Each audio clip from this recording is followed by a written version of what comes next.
Feedback is a reaction or response to something that is done or said. When feedback is positive, it can come with clues to how you can be successful in the future. Today, Deneen needs to thank Jamal for the work he did on a very complicated project. Jamal is a pretty quiet guy, and it is hard for him to take a compliment.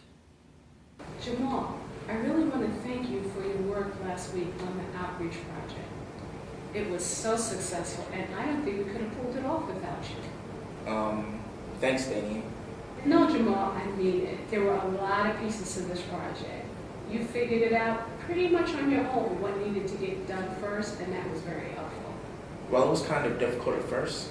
Then I read some articles on the internet about people who had organized events like this before.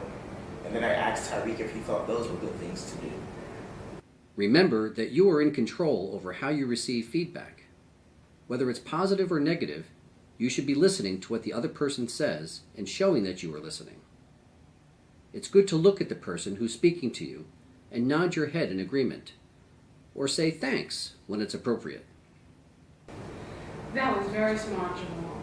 You've used your information gathering skills that you've been learning here, and then you reached out to a coworker who had been involved in other projects for some advice as well. That's really good to hear, especially since sometimes it's hard to talk to Mr. Jones. He gets angry a lot over small things. Yes, I heard he was difficult, but it sounds like you let his attitude affect yours, and that is very important. If Jamal is really listening, he's just heard Deneen say in her feedback that she values organization, good judgment, and staying cool in front of difficult people. Maybe he should be taking this opportunity to find out what other skills are important to her.